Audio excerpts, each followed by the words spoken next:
바울은 너희 안에 이 마음을 품으라 곧 그리스도 예수의 마음이니라고 말씀했습니다. 우리 그리스도인들이 품어야 할 마음은 곧 예수님의 마음입니다. 예수님의 마음은 어떤 마음일까요? 예수님은 하나님의 아들이십니다. 하나님의 아들이신 예수님께서 자기를 낮추시고 자기를 겸손히 비워서 이 땅에 사람의 모습으로 오셨습니다. 그리고 인간이 되셔서 십자가에 죽기까지 하나님께 복종하신 분이 예수님입니다. 그래서 하나님은 예수님을 지극히 높여 그 이름을 뛰어나게 하셨습니다. 그리고 모든 사람을 무릎 꿇고 그 이름 앞에 무릎 꿇게 하셨죠. 오늘 말씀은 특별히 12절에 그러므로 이렇게 시작을 합니다. 그렇다면 예수님의 마음을 품는다면 그러므로 우리는 어떻게 해야 될 것인가 라는 것을 오늘 본문을 통해서 말씀해 주시는 거죠. 그 첫 번째는 하나님의 시선을 의식하는 삶입니다. 하나님의 시선을 의식하는 삶, 이것이 우리가 예수님을 닮아가야 될 삶의 모습입니다. 빌립보서 2장 12절은 이렇게 말씀합니다. 그러므로 나의 사랑하는 자들아, 너희가 나 있을 때뿐 아니라 더욱 지금 나 없을 때에도 항상 복종하여 두렵고 떨림으로 너희 구원을 이루라. 누군가 의식한다는 것은 이제 두 가지 의미를 가지고 있습니다. 부정적인 의미와 긍정적인 의미를 가지고 있습니다. 이 부정적으로 남을 의식한다는 것은 남의 시선을 의식하고 남의 생각들을 의식하고 남들이 무슨 생각을 하고 있을까를 계속해서 생각하는 사람들입니다. 곧 자기의 자존감이 낮은 사람들, 이 열등감을 가진 사람들이 남의 시선을 의식하는 사람들입니다. 대표적으로 예를 든다면 남들의 시선, 사람들의 시선을 의식해서 분수에 맞지 않는 고급 자가용을 타는 사람들이 있습니다. 왜 그러냐면 사람들이 부러워하는 시선을 한 몸에 받고 싶은 것입니다. 그래서 그 시선 때문에 자신을 괜히 으쓱하고 싶어하는 그 마음 때문에 돈도 되지 않는 그렇게 분수에 맞지 않는 고급 자동차를 모는 젊은 층도 있고 사람들이 있습니다. 이 모든 것은 사람들이 와 하는, 그래서 그 시선, 자기가 아닌 그 고급 자동차로 인해서 자기가 마치 그 남들의 시선 속에 우쭐대게 되는 그런 마음을 갖게 되는 것이죠. 결국 열등감을 가진 사람들은 남들의 시선에 좌우되게 돼 있습니다. 또 다른 예를 든다면 외출하게 될 때, 옷을 입을 때 내가 편한 옷, 내가 좋아하는 옷, 나에게 맞는 옷, 나 중심으로 생각하는 것이 아니라 외출할 때 항상 누구를 시선하냐면 다른 사람들의 시선을 의식합니다. 다른 사람들이 나의 옷을 보면 어떡하지? 다른 사람들이 나에게 어울린다, 안 어울린다, 그거에 대해서 시선을 두는 사람들이 있습니다. 항상 다른 사람들의 시선을 의식하는 그런 사람들이 있습니다. 또 다른 예로 든다면 자녀들이 다니는 대학교에 대해서도 시선을 의식하는 사람들이 있습니다. 종종 어느 대학을 다니세요? 자녀들에 대해서 물어본다면 그 어느 대학을 다니는지 회피하는 사람이 있습니다. 왜냐하면 좋은 대학이라고 하는 인류 대학이라고 하는 그런 대학에 다니지 않으면 괜히 부끄러워서 남들이 어떻게 생각할까라고 하는 것이죠. 여러분, 부끄럽지 않다면 그게 무슨 상관이 있겠어요? 지방대를 다니든 전문대를 다니든 상관이 없습니다. 내 아이가 열심히 공부해서 들어간 학교, 그렇기 때문에 우리 자녀가 다니는 학교에 대해서 부끄러워하지 말아야 되는 것이죠. 근데 어느 순간에 자녀가 다니는 대학교, 직장 어디 다니냐 하면 꿀먹은 벙어리처럼 입을 다물거나 아니면 부끄러워하거나 다른 얘기로 돌리는 사람들이 있습니다. 이 모든 것이 부정적인 의미 속에서 시선입니다. 남들의 시선, 남들의 생각, 그것을 끊임없이 생각하는 경우죠. 이런 것들은 모두 부정적인 시선입니다. 그러나 긍정적인 시선이 있습니다. 그것은 코람데오, 곧 하나님 앞에서 하나님의 시선을 의식하는 사람들입니다. 그러니까 하나님의 시선을 의식한다는 것은 하나님 앞에 내가 바르게 살기 위해서 믿음 생활을 온전히 하고 싶어서 하나님 앞에 부끄러움 없는 삶을 살고 싶어하는 그런 긍정적인 시선 속에 생각하는 것입니다. 사도 바울은 오늘 본문에서 이렇게 말씀합니다. 나의 사랑하는 자녀들아, 너희가 나 있을 때뿐 아니라 더욱 지금 나 없을 때에도 라고 말씀합니다. 사도 바울은 지금 빌립보 교인들과 함께하지 않습니다. 사도 바울은 지금 로마 감옥에 있습니다. 빌립보 교인들과 떨어져 있는 것이죠. 그렇기 때문에 빌립보 교인들과 함께 신앙생활을 하지 못하고 그들에게 하나님의 말씀을 전해주지도 못할 뿐만 아니라 예수 그리스도의 십자가의 복음을 증거할 때도 함께하지 못합니다. 그래서 내가 있던지 없던지라고 빌립보 교인들에게 이야기하고 있는 것이죠. 여러분, 내가 있던지 없던지 너희는 온전히 주님을 섬겨라, 그런 의미를 갖고 있는 것이죠. 우리 그리스도인들은 누가 있던 없던 상관하지 않아야 됩니다. 남들의 의식, 그런 시선을 그 시선에 매이지 말아야 되는 것이죠. 우리에게 주어진 일들, 또 하나님께서 우리에게 맡겨진 사명, 이 모든 것이 남들이 있던 없던 상관없이, 누가 보던 없던 상관없이 나에게 주어진 일들, 그리고 하나님의 사명은 성실하게 책임감 있게 묵묵히 해나가는 것입니다. 이것이 그리스도인의 모습입니다. 하나님을, 또 하나님의 시선을 의식하는 그리스도인의 모습이죠. 여러분, 하나님의 의식을, 또 하나님의 시선을 보고 그 앞에 온전히 생활한 사람, 성경의 대표적인 사람은 요셉입니다. 요셉은 보디발에게 노예를 팔려갔죠. 그러나 요셉은 주인을 의식하지 않았습니다. 보디발이 있던 없던 자기에게 맡겨진 일 최선을 다했던 사람입니다. 그 안에서 위축되지 않냐고, 그리고 거짓되지 않고, 그 안에서 하나님이 나를 보고 계시다는 그 생각을 가지고 자기에게 맡겨진 일, 비록 노예지만 그 노예 안에 맡겨진 삶을 최선을 다했습니다. 그래서 창세기 39장 2절 3절 보면 여호와께서 요셉과 함께 하심으로 그가 형통한 자가 되어 그의 주인 애굽 사람의 집에 있으니 그의 주인이 여호와께서 그와 함께 하심을 보며 또 여호와께서 그의 범사에 형통하게 하심을 보았더라. 하나님이 함께 하심을 보았다. 무슨 얘기일까요? 하나님이 함께 하신다는 것은 두 가지 의미. 하나님이 나와 함께 하신, 요셉과 함께 하신 모습, 그리고 요셉이 함께 했다는 것은 하나님을 의식하고 항상 하나님 앞에서 삶을 살았다라고 하는 것입니다. 요셉은 여주인이 그를 유혹할 때에도 하나님의 시선을 의식했습니다. 그래서 창세기 39장 9절 말씀, 분명히 그의 주인이었던 보디발은 잊지 않았습니다. 그리고 다른 사람들도 잊지 않았습니다. 사람의 의식, 사람의 시선을 생각했다면 여인이 유혹할 때 그 유혹에 넘어가거나 함께 하나님 앞에 죄를 범했을 것입니다. 그런데 사람들은 보지 않을지 몰라도 하나님이 보고 계시다, 하나님의 시선이 있다라고 생각하기 때문에 그는 이렇게 얘기합니다. 창세기 39장 9절, 이 집에는 나보다 큰 이가 없으니 주인이 아무것도 내게 금하지 아니하였어도 금한 것은 당신뿐이니 당신은 그의 아내임이라. 그런즉 내가 어찌 이 큰 악을 행하여 하나님께 죄를 지으리까. 하나님이 이 모습을 보고 계십니다 라고 하는 것으로 압축할 수 있습니다. 여러분, 하나님의 시선을, 하나님이 보고 계심을 의식하는 것은 우리 신앙생활에 아주 중요한 것이죠. 우리 삶에도 중요한 것입니다. 제가 대학교 다닐 때 중간고사와 기말고사를 볼 때였습니다. 교수님들은 저희들에게 무감독 제도를 많이 했습니다. 그래서 교수님들은 학생들에게 이제 시험지를 나눠주고 그리고 교실을 나갔습니다. 그러면서 우리에게 하시는 말씀이, 여러분이 지금 보는 것은 하나님 앞에서 보는 시험입니다. 그러기에 여러분이 컨닝을 한다면 하나님께서 보고 계십니다 라고 우리들에게 얘기했습니다. 양심껏 시험을 보라는 거죠. 그래서 저희는 시험지를 받고 난 뒤에 답안지를 쓸 때 컨닝하고 싶은 마음도 있고 부정행위를 하고 싶은 마음이 분명히 있습니다. 그럼에도 불구하고 하나님이 나를 보신다면 나는 어떤 모습일까 라고 생각했어요.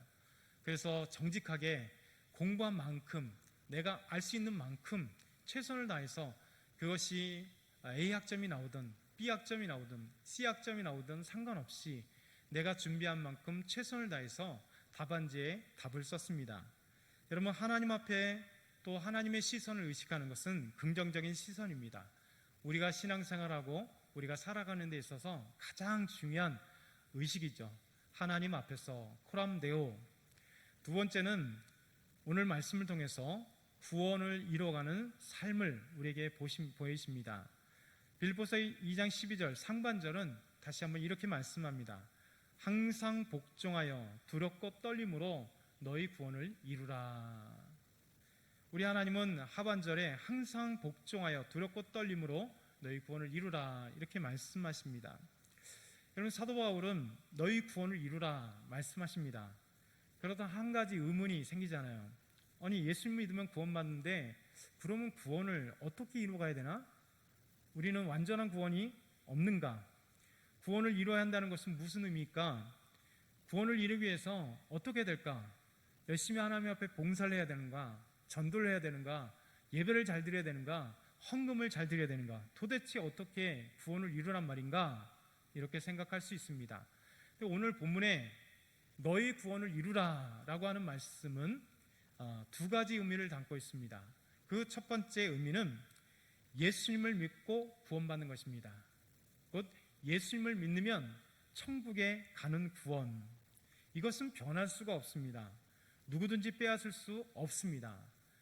너희 구원을 이루라고 하는 이 구원은 첫 번째 구원의 얘기가 아닙니다. 이 구원은 예수 믿고 구원받으면 반드시 한 번 구원으로 끝나는 것입니다. 사탄은 우리 구원을 빼앗을 수 없습니다. 그런데 구원이라고 하는 두 번째 의미, 성경이 기록된 두 번째 의미는 오늘 본문의 구원을 이루라 라고 하는 말씀은 두 번째입니다. 곧 믿음의 성장, 곧 성화를 이루는 삶을 우리에게 말씀하는 거죠. 한문 자체 거룩할 성자 될 화자, 우리가 하나님 앞에서 거룩한 삶이 되는 것, 이것이 바로 너희 구원을 이루라고 하는 말씀입니다. 여러분, 그리스도인들은 거룩하게 되는 삶을 살아야 됩니다. 그래서 우리는 거룩한 사람으로 변하는 성화된 삶으로 구원을 이뤄가는 모습으로 살아가는 것이죠. 여러분, 예수 믿으면 구원받지만 우리는 이것으로 끝나는 것 아니죠. 예를 들면 100m 경주, 100m 달리기를 생각할 수 있습니다. 여러분, 100m 출발점이 있고 저 100m 후에 결승점이 있습니다. 그런데 출발점을 넘어가지 않은 사람은 100m 경주에 참여한다 할지라도 그들은 구원받지 못한 사람들과 같습니다. 출발점을 넘는 사람들은 1mm가 됐던 1m가 됐던 10m가 됐던 출발점을 넘는 사람들은 구원받은 사람입니다. 예수 믿고 구원받은 삶, 그러나 출발점에서 다리 하나, 발을 하나 놓았다고 끝나는 게 아니에요. 100m 결승점을 향하여 달려가는 것 같습니다. 이것이 바로 우리 그리스도인의 삶입니다. 구원받은 사람들은 출발점을 넘은 사람들입니다.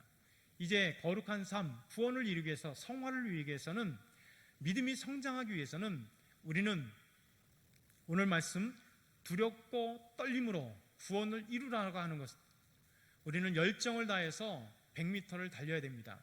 여러분, 100m 결승을 나간 사람들이 1m를 뛰었다고 가만히 있는 사람 없을 것입니다. 경주가 시작되면 정말 밥 먹던 힘, 죽을 힘을 다해서 결승점을 100m를 향하여 달려갑니다.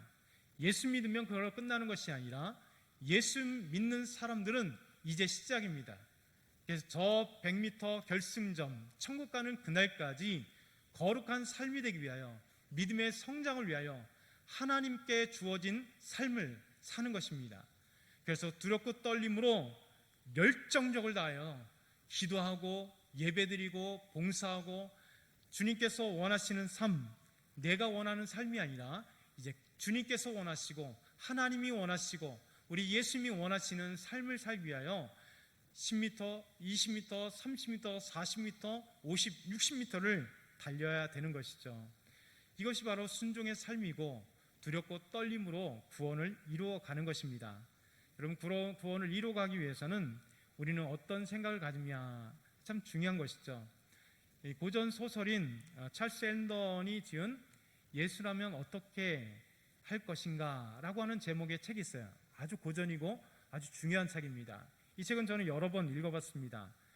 그리스도인들이 어떤 일을 판단하고 일을 할 때 어떻게 해야 될 것인지를 이 책을 읽으면 잘 알게 됩니다. 그 제목대로 예수님이라면 어떻게 할 것인가를 의식하라는 것이죠.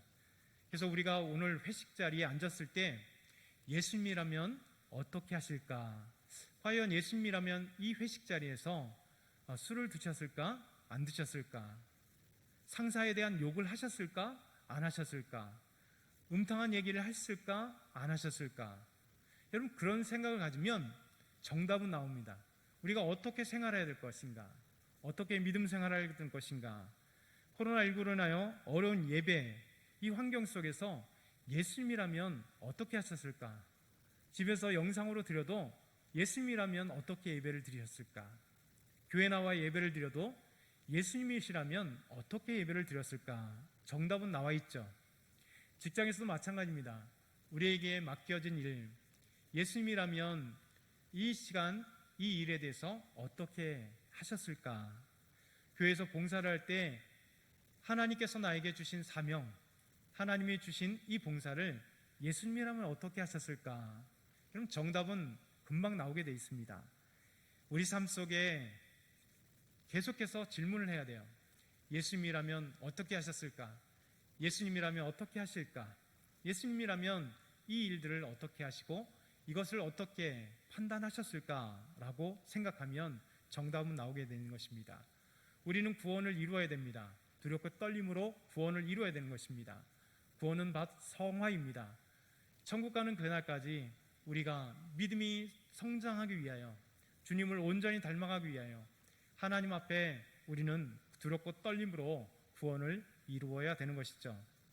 세 번째, 마지막으로 하나님은 일하시고 우리도 일을 해야 한다고 말씀하고 계십니다. 그럼 빌립보서 2장 12절 하반절부터 13절은 이렇게 말씀합니다. 너희 안에서 행하시는 이는 하나님이시니 자기의 기쁘신 뜻을 위하여 너희에게 소원을 두고 행하시나니. 너희 안에서 행하시는 이는 하나님이시니 자기의 기쁘신 뜻을 위하여 너희에게 소원을 두고 행하신다, 이렇게 말씀합니다. 여러분, 오늘 본문에서 첫째, 우리 안에 행하시는 분은 하나님이시다 라고 말씀하고 계십니다. 너무나 놀라운 말씀입니다. 우리 안에서 행하시는 분은 곧 하나님이 우리 안에 계시다라는 말씀을 전제하고 있는 것이죠. 우리는 분명히 유한합니다. 한계가 있습니다. 지혜도 한계가 있고 체력도 한계가 있고 능력에도 한계가 있는 그런 연약한 사람들입니다. 그런데도 불구하고 우리 창조주 하나님, 이 우주 만물을 창조하신 무한하신, 능력이 무한하시고 지혜가 무한하시고 능력이 무한하신 우리 하나님께서 우리 안에 계시겠다 말씀하시는 것이죠. 이것이 바로 기독교의 진리입니다. 놀라운 말씀입니다. 우리 안에 하나님이 계시고 우리 안에 계시는 분이시다 라고 말씀합니다. 여러분, 세상의 모든 종교를 보십시오. 그 종교 안에 있는 신이 사람 안에 있다라고 전제하는 그런 종교는 없습니다. 모든 종교가 그 신들을 만나기 위해서는 그 신전을 가거나 절에 가거나 어떤 예배당을 가서 그 신이 새겨져 있는 형상을 보면서 그에게 예배를 드리고 그에게 기도합니다. 여러분, 그러나 성경은 우리에게 말씀합니다. 우리 안에 행하시는 분은 하나님이시다. 우리 안에 하나님이 계시다라고 말씀하십니다. 고린도전서 3장 16절에도 이렇게 말씀합니다. 너희는 너희가 하나님의 성전인 것과 하나님의 성령이 너희 안에 거하시는 것을 알지 못하느냐. 너희는 하나님의 성전. 하나님의 성전은 무엇입니까? 하나님이 거하신다, 곧 그 안에 계시다라는 것이죠. 거하시는 것이 하나님의 성전입니다. 하나님이 우리 동산교회 이 건물 안에 계시면 여기가 교회입니다. 그리고 우리 안에 하나님이 계시기 때문에 우리가 바로 성전, 하나님의 교회가 되는 것입니다. 이것이 놀라운 비밀이고 성경의 진리입니다. 그 거룩하시고 무한하신 하나님이 볼품없고 연약하고 유한한 우리들의 몸 속에, 우리 생각 속에, 우리 마음 속에 하나님이 들어와 계시고 성령님이 우리 안에 거하심으로 우리 예수 그리스도, 예수님을 나의 주님으로 고백하기에 예수님이 우리 안에 계시고 이 전능하신 하나님이 우리 안에 계시고 성령 하나님이 우리 안에 계시다, 이렇게 말씀하고 있습니다. 여러분, 우리는 하나님의 성전입니다. 하나님이 계신 것입니다. 그렇기 때문에 우리는 거룩한 삶을 살아야 됩니다. 우리는 하나님의 성전입니다. 단순한 몸이 아니죠. 그렇기 때문에 하나님의 성전은 우리에게 우리 몸속에 술을 부을 수 없습니다. 우리 안에 성령님이 계시고 우리 성령 하나님이 계시고 예수님이 계시고 우리 하나님이 우리 안에 계신 삼일체 하나님이 우리 안에 계시기 때문에 그렇습니다. 그래서 우리 몸을 더럽힐 수 없는 것이죠. 우리가 있는 곳에서 성매매에 있는 곳에 우리가 있다면 하나님을 더럽히는 것이죠. 술자리에서 술을 가득히 먹으며 남들의 비방하고 욕하고 상스럽고 더러운 말들이 그 생각들이 가득한 곳에 있다면 하나님을 더럽히는 것입니다. 하나님은 내가 거룩하니 너희도 거룩하라 말씀하십니다. 하나님 단순하게 영이신 하시고 능력 있는 하나님, 거룩하신 하나님이 우리가 닮아갈 수 없는 그 하나님이 거룩하니 너희도 거룩하라 이렇게 말씀하지 않습니다. 내가 거룩하니 너희도 거룩하라. 하나님이 지으신 우리 형상이기 때문에 너희도 거룩할 수 있다. 그리고 내가 너희 안에 있기 때문에 너희도 거룩할 수 있다라고 말씀하고 있는 것입니다. 그렇기 때문에 삶 속에 하나님이 거주하시는 성전임을 생각하고 거룩한 삶을 살아야 되는 것이죠. 두 번째는 하나님의 기쁘신 뜻대로 우리 구원을 이루어야 되는 것이죠. 여러분, 하나님의 일들은 우리의 생각과 우리의 뜻이 아닌 하나님의 뜻대로 행해야 되는 것입니다. 찬송도 하나님이 원하시는 찬송의 방법과 찬송의 의미대로 하나님께 드려야 되는 겁니다. 예배도 하나님께서 원하시는 뜻, 하나님 우리에게 말씀하셨습니다. 너희가 영과 진리로 하나님께 예배드리라. 하나님은 영이시니 영과 진리로 하나님께 예배드리라. 영이신 하나님은 분명 눈에 보이지 않습니다. 그러나 지금 이곳에 계시고 우리와 함께 계시고 그 하나님 앞에 온 마음과 뜻과 정성을 다하여 예배드리고 하나님을 섬기는 것, 이것이 바로 하나님의 뜻대로 우리가 생각하는 것이죠. 세 번째는 우리에게 소원을 두고 행하신다 말씀하십니다. 우리에게 소원을 두고 행하신다. 하나님의 거룩한 뜻, 하나님의 원된 비전을 우리에게 소원을 두고 행하시는 것이죠. 예수 믿는 사람들은 놀랍게 하나님의 비전을 품게 되어 있습니다. 하나님께서 우리에게 소원을 두고 계세요. 구원을 이루고자 하는 하나님의 소원, 그것이 바로 전도, 선교라고 하는 그것으로 하나님의 소원을 행하심으로 보게 되죠. 하나님 우리에게 일하십니다. 일을 행하시는 하나님이라 우리에게 말씀하십니다. 예레미야 33장 2절 3절 보게 되면 이렇게 말씀합니다. 일을 행하시는 여호와, 그것을 만들며 성취하시는 여호와, 그의 이름을 여호와라 하는 이가 이와 같이 이르시도다.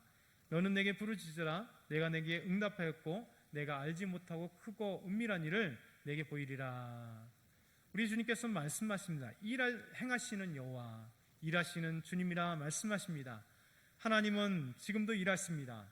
근데 그것을 이루기 위해서 우리에게 비전을 두고 우리에게 소원을 두고 행하시는 것이죠. 여러분이 좋아하는 땅콩이 있습니다. 이 땅콩에 숨겨진 비밀이 있습니다. 땅콩 박사로 알려진 조지 워싱턴 카버 박사가 있습니다. 그는 노예모에게 성행했던 1869년 미국에서 대규모 목회를 경작하기 위해 엄청난 노동력이 필요할 때 있었던 사람입니다. 미국 사람들은 면화를 재배하기 위해 노동력을 갖추기 위해서 일을 어떻게 할까 생각하다가 아프리카에서 흑인들을 잡아왔습니다. 마구잡이로 잡아왔습니다. 그리고 노예로 평생 그들을 일시키고 엄청난 핍박을 했습니다. 이 흑인들이 아프리카에서 잡혀왔습니다. 영문도 모른 채 미국에 와서 평생토록 노예를 살면서 면화를 재배하고 있었습니다. 면화의 저주를 끊기 위해서 흑인이었던 조지 카버 박사가 있었습니다. 남북전쟁이 끝나갈 무렵 부모 밑에서 5 남매 중에 막내로 태어난 사람이 조지 카버였습니다. 그러나 아버지와 형제들은 이 노예 제도를 찬성하는 자들에 붙잡혀서 죽임을 당했습니다. 그리고 어머니와 자기만 단신이 피했는데 어머니도 노예 찬성론자들에 잡혀서 어디론가 노예로 팔려갔습니다. 그리고 홀로 남겨진 카버, 그는 백인 부모 밑에서 양부모 밑에서 자라게 되었습니다. 이 백인 양부모가 그를 구원하고 아들로 삼았습니다. 그리고 신실한 믿음을 가진 하나님을 잘 믿는 선생님이 그에게 예수 그리스도를 전해줄 뿐만 아니라 그에게 공부를 시켜주었습니다. 그래서 그 당시 농학박사 학위를 취득했죠. 그는 땅콩으로 수많은 연구를 하기 시작했습니다. 여러 가지 연구로 유명해진 그는 이런 생각을 해봤습니다. 정말 하나님이 기뻐하실 일이 뭘까? 그리고 이제 흑인들을 위해서 내가 헌신할 방법이 무엇일까? 그는 먼저 학교를 세우고 흑인들을 가르치는 일에 앞장섰습니다. 그리고 자기에게 주어진 이 농학 박사로 무엇을 할까 고민하다가 그는 면화재배 이후 미국 사회에 어떻게 헌신할 것인가 생각했습니다. 그리고 어느 날 기도하는데 하나님이 땅콩에 대해서 생각하도록 했습니다. 그리고 땅콩을 연구하기 시작했습니다. 조지 카바 목사님, 이 박사님에게 그 연구소에는 딱 두 가지가 있었다 그래요. 하나는 연구를 위한 도구들과 그 옆에는 항상 성경책이. 그래서 연구를 하기 전에 하나님께 기도하며 성경책을 보고 하나님께 물어봤습니다. 하나님, 저에게 지혜를 주십시오. 하나님, 어떻게 하기를 원하십니까? 하나님, 이 연구에 대해서 지혜를 주십시오. 끊임없이 기도하며 성경의 말씀을 의지하고 하나님 말씀을 읽으며 연구했던 사람이 조지 카바입니다. 그러면서 카바는 이제 땅콩에 대해서 연구하기 시작하면서 결과물들을 내기 시작했습니다. 땅콩 버터, 비누, 기름, 사탕, 잉크, 물감, 접착제, 연고. 그가 개발한 것이, 땅콩으로 개발한 것이 시제품이 300여 가지를 개발해서 시제품으로 했고, 지금까지도 이 조지 카바 박사님이 만들었던 것을 지금까지도 쓰고 있습니다. 어느 날 그의 공로를 인정해서 국회에서 그를 불렀습니다. 그래서 많은 의원들이 조지 카바 박사님에게 이렇게 질문을 했습니다. 당신은 어떻게 하나님을 땅콩을 가지고 그렇게 여러 가지 상품들을 만들 수 있었소? 라고 의원들이 질문했습니다. 그때 조지 카바 박사님은 이렇게 얘기했습니다. 저는 어느 날 하나님께 땅콩으로 무엇을 만들 수 있는지를 가르쳐 주십시오 하고 기도를 하였습니다. 그랬더니 하나님은 너도 두뇌가 있으니 스스로 찾아보라 하는 말씀을 하셨습니다. 그래서 저는 남한테 의지하지 않고 모든 일을 오로지 내 힘으로만 해결하려고 노력했을 뿐입니다. 여러분, 하나님은 우리 안에 소원을 두고 행하십니다. 그런데 우리는 주의해야 될 것은 하나님이 우리 안에 소원을 두셨기 때문에 하나님이 일하시지라고 하나님께만 일하실 수 있도록 두면 안 되는 것이죠. 하나님은 일하십니다. 그러나 우리 안에 소원을 두십니다. 그리고 우리가 일하기를 원하십니다. 하나님이 일하시고 우리가 일하게 하십니다. 하나님을 의지하며 일하게 하시는 거죠. 이 조지 카바 박사님은 땅콩을 위하여 어떤 것들을 개발하기 원하신가, 만들기를 원하신가 기도했더니 하나님은 너에게도 두뇌가 있다. 그러니 한번 개발해봐라. 이렇게 말씀하셨다고 그래요. 여러분, 그래서 열심히 홀로 연구해서 많은 것들을 연구하면서 개발했던 것이죠. 하나님은 우리가 일하기를 원하십니다. 우리 안에 소원을 두셨는데 그 소원을 가지고 우리가 일하기를 원하시는 거죠. 프랭클린 루즈벨트 대통령이 이 조지 카바 박사님을 향하여 이렇게 그에게 칭찬했습니다. 하나님의 진리를 탐구하는 겸손한 과학자이며 흑인뿐만 아니라 백인들의 해방을 위하여 일생을 바친 거룩한 인물이었다. 이렇게 평가했습니다. 정말 하나님 앞에 하나님이 소원을 두시고 하나님이 일하시길 원하는 것, 그 뜻을 가지고 일했던 조지 워싱턴 카바 박사님입니다. 저와 여러분이 기억했으면 좋겠습니다. 하나님은 일하십니다. 오늘도 우리가 일하십니다. 오늘 말씀을 정리하면 이 말씀 속에 우리의 시선을 어디에 두어야 되는가? 시선을 의식하는, 하나님의 시선을 의식하는 삶을 살아야 된다는 것이죠. 여러분, 하나님의 시선을 의식할 때 우리는 바른 생활을 할 수 있고 하나님이 원하시고 기뻐하시는 삶을 살 수 있습니다. 두 번째는 구원을 이뤄가는 삶입니다. 두렵고 떨림으로 우리에게 주신 구원을 이루어야 됩니다. 곧 성화, 거룩한 삶을 이루기 위해서 노력해야 된다는 것이죠. 마지막으로 하나님은 일하시고 우리도 일하시는 것, 일해야 되는 것. 그래서 하나님이 일하실 때 우리도 믿음을 가지고 하나님께 기도함으로 일하는 저와 여러분이 다 되길 축원합니다. 사랑의 하나님 아버지, 감사합니다. 오늘 말씀을 주셔서 감사합니다. 오늘 말씀 가운데 오직 주 예수 그리스도 말씀 안에 순종하는 삶이 되게 하여 주시옵소서. 하나님의 시선을 의식하며 온전한 삶을 살게 하시고 두렵고 떨림으로 구원을 이루는 삶 살게 되게 하시고, 그리고 또한 하나님이 일하시니 저희도 일할 수 있는 저희들의 삶이 되게 하여 주옵소서. 하나님 감사합니다. 예수 그리스도의 이름으로 기도드렸나이다. 아멘.